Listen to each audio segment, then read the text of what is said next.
Mr. Widemouth. Written by perfectcircle35. During my childhood, my family was like a drop of water in a vast river, never remaining in one location for long. We settled in Rhode Island when I was 8, and there we remained until I went to college in Colorado Springs. Most of my memories are rooted in Rhode Island, but there are fragments in the attic of my brain which belong to the various homes we had lived in when I was much younger. Most of these memories are unclear and pointless, chasing after another boy in the backyard of a house in North Carolina, trying to build a raft to float on the creek behind the apartment we rented in Pennsylvania, and so on. But there is one set of memories which remains as clear as glass, as though they were just made yesterday. I often wonder whether these memories are simply lucid dreams produced by the long sickness I experienced that spring, but in my heart, I know they are real. We were living in a house just outside the bustling metropolis of New Vineyard, Maine, population 643. It was a large structure, especially for a family of 3. There were a number of rooms that I didn't see in the 5 months we resided there. In some ways, it was a waste of space, but it was the only house on the market at the time, at least within an hour's commute to my father's place of work. The day after my 5th birthday, attended by my parents alone, I came down with a fever. The doctor said I had mononucleosis, which meant no rough play and more fever for at least another 3 weeks. It was horrible timing to be bedridden. We were in the process of packing our things to move to Pennsylvania, and most of my things were already packed away in boxes, leaving my room barren. My mother brought me ginger ale and books several times a day, and these served as the function of being my primary form of entertainment for the next few weeks. Boredom always loomed just around the corner, waiting to rear its ugly head and compound my misery. I don't exactly recall how I met Mr. Widemouth. I think it was about a week after I was diagnosed with mono. My first memory of the small creature was asking him if he had a name. He told me to call him Mr. Widemouth because his mouth was large. In fact, everything about him was large in comparison to his body. His head, his eyes, his crooked ears. But his mouth was by far the largest. "You look kind of like a Furby," I said as he flipped through one of my books. Mr. Widemouth stopped and gave me a puzzled look. "Furby? What's a Furby?" he asked. I shrugged. "You know, the toy. The little robot with the big ears. You can pet and feed them, almost like a real pet." Oh, Mr. Widemouth resumed his activity. you don't need one of those. They aren't the same as having a real friend. I remember Mr. Widemouth disappearing every time my mother stopped by to check in on me. "I lay under your bed," he explained. "I don't want your parents to see me because I'm afraid they won't let us play anymore." We didn't do much during those first few days. Mr. Widemouth just looked at my books, fascinated by the stories and pictures they contained. The 3rd or 4th morning after I met him, he greeted me with a large smile on his face. "I have a new game we can play," he said. "We have to wait until after your mother comes to check on you, because she can't see us play it. It's a secret game." After my mother delivered more books and soda at the usual time, Mr. Widemouth slipped out from under the bed and tugged my hand. "We have to go to the room at the end of this hallway," he said.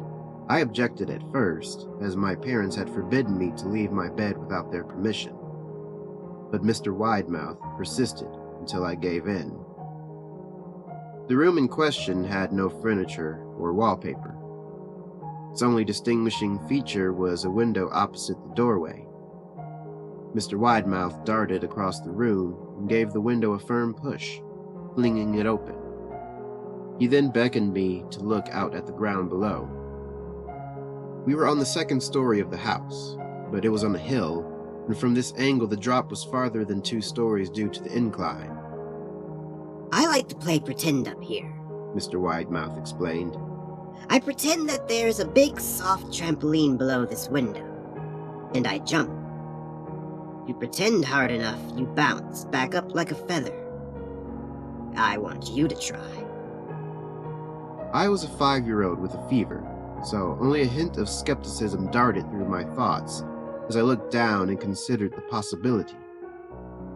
"It's a long drop," I said. But that's all part of the fun. It wouldn't be fun if it was only a short drop. If it were that way, you may as well just bounce on a real trampoline. I toyed with the idea, picturing myself falling through thin air only to bounce back to the window on something unseen by human eyes. But the realist in me prevailed. "Maybe some other time," I said. "I don't know if I have enough imagination. I could get hurt." Mr. Widemouth's face contorted into a snarl, but only for a moment. Anger gave way to disappointment. If you say so, he said. He spent the rest of the day under my bed, quiet as a mouse. The following morning, Mr. Widemouth arrived holding a small box. I want to teach you how to juggle, he said. Here are some things you can use to practice before I start giving you lessons. I looked in the box. It was full of knives. "My parents would kill me!" I shouted, horrified that Mr. Widemouth had brought knives into my room, objects that my parents would never allow me to touch. "I'll be spanked and grounded for a year!" Mr. Widemouth frowned. It's fun to juggle with these. Want you to try it. I pushed the box away. "I can't! I'll get in trouble! Knives aren't safe to just throw in the air!" Mr. Widemouth's frown deepened into a scowl. He took the box of knives and slid under my bed, remaining there the rest of the day. I began to wonder how often he was under me. I started having trouble sleeping after that. Mr. Widemouth often woke me up at night, saying he had a real trampoline under the window, a big one that I couldn't see in the dark. I always declined and tried to get back to sleep, but Mr. Widemouth persisted.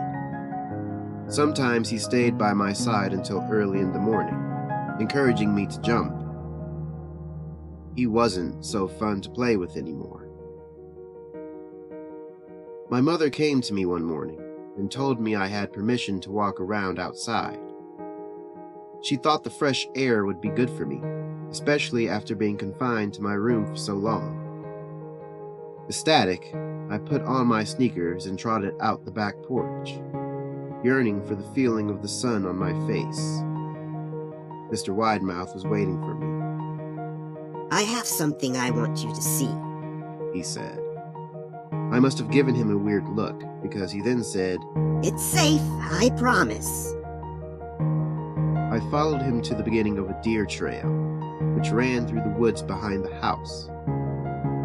This is an important path, he explained. I've had a lot of friends about your age. When they were ready, I took them down this path to a special place. You aren't ready yet, but one day I hope to take you there. I returned to the house, wondering what kind of place lay beyond that trail. 2 weeks after I met Mr. Widemouth, the last load of our things had been packed into a moving truck. I would be in the cab of that truck, sitting next to my father for the long drive to Pennsylvania. I considered telling Mr. Widemouth that I would be leaving, but even at 5 years old, I was beginning to suspect that perhaps this creature's intentions were not to my benefit, despite what he said otherwise. For this reason, I decided to keep my departure a secret. My father and I were in the truck at 4 a.m. He was hoping to make it to Pennsylvania by lunchtime tomorrow with the help of an endless supply of coffee and a 6-pack of energy drinks. He seemed more like a man who was about to run a marathon rather than one who was about to spend 2 days sitting still. "Early enough for you?" my father asked with a hint of sympathy. I nodded and placed my head against the window, hoping for some sleep before the sun came up. I felt my father's hand on my shoulder. "This is the last move, son, I promise. I know it's hard for you, sick as you've been. Once Daddy gets promoted, we can settle down and you can make friends." I opened my eyes as we backed out of the driveway. I saw Mr. Widemouth's silhouette in my bedroom window. He stood motionless until the truck was about to turn onto the main road. He gave a pitiful little wave goodbye, steak knife in hand. I didn't wave back. Years later, I returned to New Vineyard. The piece of land our house stood upon was empty except for the foundation, as the house burned down a few years after my family left.